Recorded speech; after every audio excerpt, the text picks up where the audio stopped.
Welcome to part 2 of my How to Improve as a Trio series. You will learn absolutely everything about trios in this series, but today we're going to be talking about how to get kills endgame as a trio. In the next episode, we will be talking about how to take high ground in endgame as a trio. Just so you know, I am a Fortnite coach, so if you want to improve at Fortnite as fast as possible, definitely subscribe for more videos like this every day. So, endgame begins in 4th zone. This is the zone before half and half. So we will start the video off talking about 4th zone, and then we will end the video talking about last zone. Last zone being the moving zone that fully closes. So here is my 4th zone recommendations. This is everything you should be doing in 4th zone. And then we're going to start off by talking about getting central. We're going to hop over to my Fortnite.gg POV, and I'm going to be explaining everything very in depth. Okay boys, I decided to hop into Fortnite replay mode instead of pulling up Fortnite.gg. And we're actually watching one of Tayson's games from last week's Cash Cup. So Cash Cups are highly W keyable games, but they can have some stackers as you get into those higher lobbies. But this game was the first game. Tayson's team dropped over 50 kills and it's absolutely insane.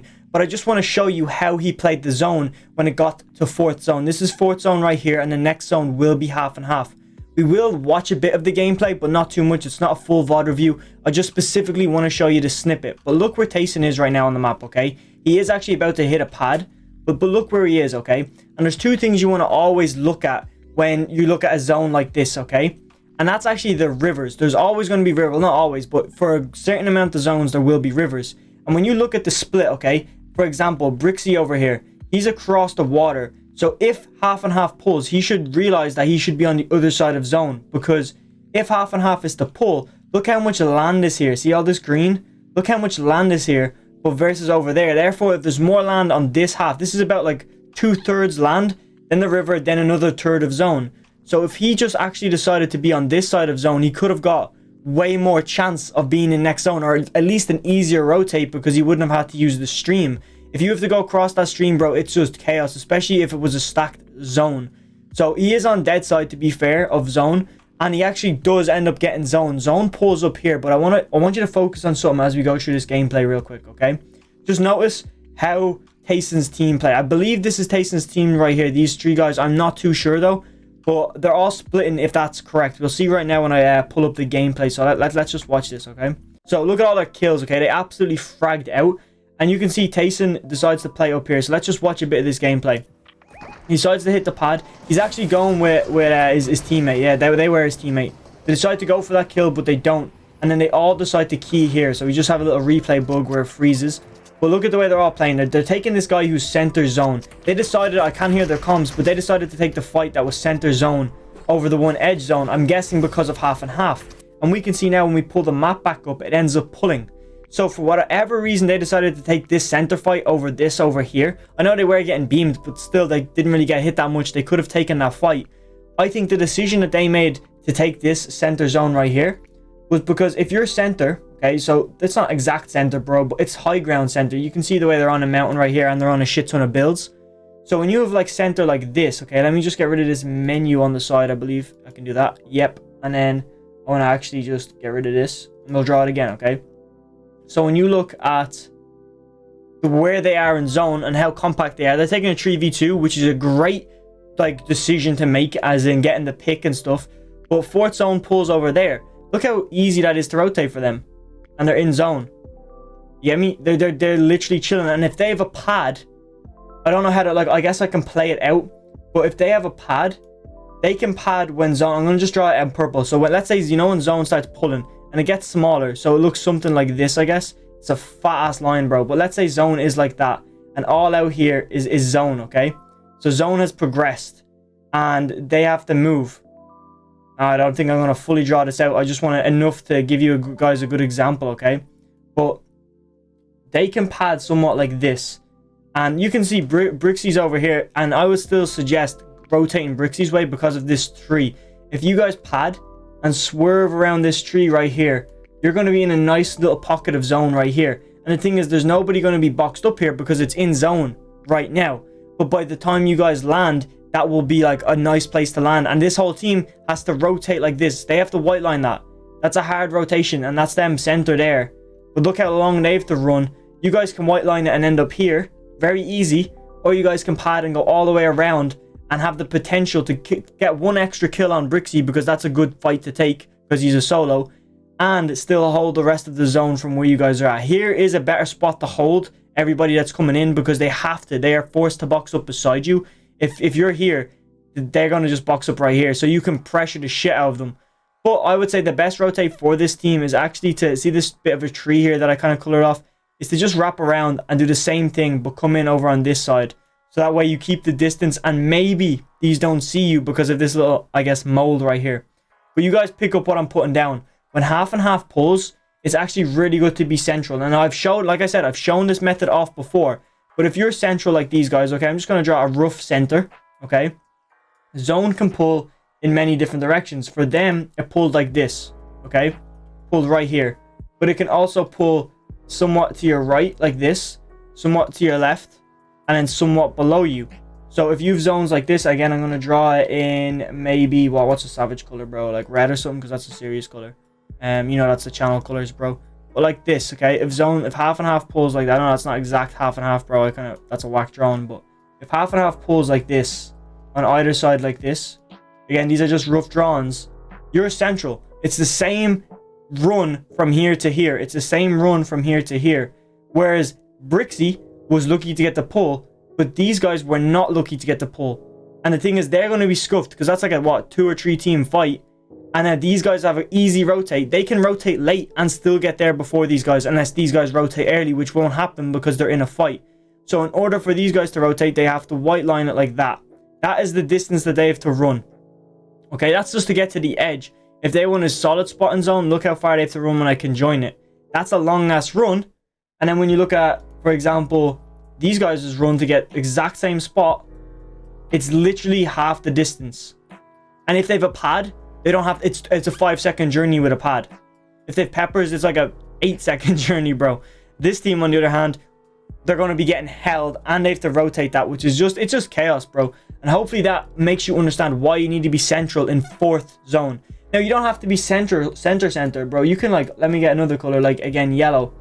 You can be chilling anywhere, like, it doesn't have to be dead center. If you can get a spot here, go for it. If you can get a spot down here, go for it. If you can get somewhere here, it's just the more close you are to dead center, the better chances of getting a consistent rotate will be. Sure, the one time it pulls over here, or if it pulls here, like, literally this game is dependent on luck. If zone pulls like this, okay, half and half is somewhat over here, and these guys have to rotate in, and they're already in a fight, which means this team is going to be done their fight by the time these guys want to rotate. They can get held. So it's really luck based. If you get zone, it's a W, bro. But the chances of getting zone are 1 in 4. It's a 25% chance of getting zone if you sit on one of these sides, because there's 4 different pulls. See these red circles? There's 4 different pulls, and you know, 4, a quarter is 25%. So you have a 1 in 4 chance, which is 25% of getting a zone. So are you going to take a 25% chance of getting zone, or a 75% chance of not getting zone, or a chance to get the same run to zone every single game? That's the chances that I go with. Now let's go back into talking about just what we were talking about earlier. This is just something I wanted to point out to you visually so you understood. Let's continue with the video. Now that you're central and you understand why, I recommend boxing up 2 layers above the ground. And why I'm telling you to do that is because players come along and they look at you. You're 1 layer above the ground, but you have a nice position and they want it. So what they'll do is literally just ramp and then jump and then box up on top of you. And you see it happen all the time. You probably do it all the time. And the thing is, it happens to you a lot as well. So to prevent that, you want to always box up 2 high. You can box up 3 high if you have the materials. I don't recommend it unless it's an absolute stacked lobby and people are going to be forced to box up on top of you. So just stick with 2 layers above the ground, and it's pretty helpful, bro. It'll stop people tarping on top of you, and it's just all around good information to have. In 4th zone, I highly recommend you to play passive in this zone. Don't peek unless you have a sniper, because people have snipers. What I mean is, there's a lot of snipers in the game right now, so people are looking for free headshot snipes, free kills, everything like that. And it's very easy in trios for one person on the team to snipe you, and then their whole team and the whole lobby seeing you getting sniped, and they're just going to beam and pressure you. And there's virtually nothing you can do, and basically you should just start praying at that point, because hope is lost. So don't peek in 4th zone. There's no real kills you can get. You're going to beam and tag up a lot of people. So if it's a stacker and you're worried about surge, maybe peek a little bit. But I recommend just sitting in the box and honestly making a rotation plan, because the next zone is going to be half and half. So when half and half pulls, there's 3 things that can happen. 1, you get half and half and you alpha height as soon as possible. And this leads to the most possible kills you can get in a game. Anyone who has had a high kill game, or you've watched any pros who've had a high kill game, they do it by alphaing height and staying up there as long as they possibly can. But let's say if you don't get half and half and it pulls all the way across the other side of the map, there's 2 things you can do. You can rotate early so you don't get held, and this means that you can do the holding because everybody else is going to rotate late, but that's hard to pull off sometimes because the lobbies do be so stacked. So let's say you have a pad. Maybe you want to sit back and rotate late. That's probably your best bet if you have a pad, and I recommend using a pad in 4th zone to get height in half and half. And what you want to do is rotate late, and the reason behind it is not just the fact of rotating late, it's the fact that everybody rotates to half and half before you. Somebody's going to be like, oh, there's no high ground, let's take it. So then they take high ground. Then another team is like, oh, that high ground looks free, let's take it. And then you have a few layers and a nice solid high ground built. And when you pad late, they're all worried about having height. Your trio lands on top with max mats or a good decent chunk of mats and just takes high ground with ease and starts tarping, because after half and half, you're going to have moving zones. And that's the perfect time to take height, is actually in half and half. So hopefully that made a lot of sense, okay? But if you guys are scuffed, and by scuffed I mean no mats, low health, dead teammate or teammates, you want to short pad and find a nice uncontested layer. Because if you high pad with low health, you're going to get beamed because high ground are going to think you're taking it. So if you short pad, you might be able to stay under their radar and just get a nice uncontested layer and then tarp until you find a risk-free pick.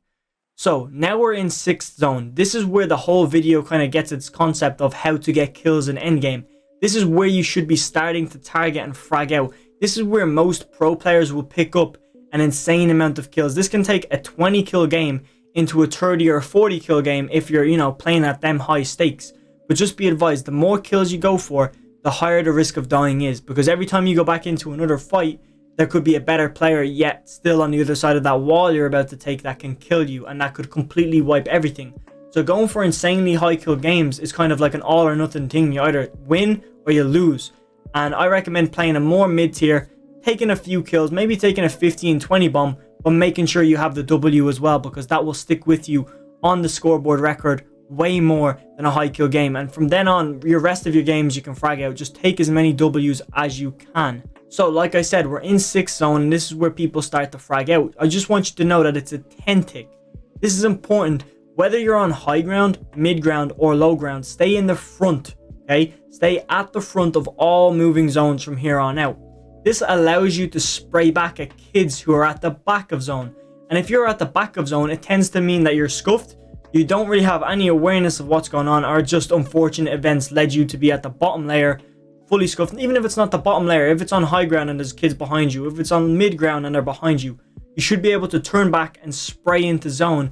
And that will lead you to picking up easy kills and as many kills as possible. But what you need to understand is that that is called a pick. Okay, because the opponent's at the back of zone, all of the loot is going to be in storm. So you can't get any of the loot. So it's not a refresh. A refresh is where you're getting materials, ammo, and all other sorts of benefits other than just a siphon and a few points to help you climb the leaderboard. Picks are important, but there's a difference between getting a pick and a refresh. A refresh is something you need. A pick is something that you want.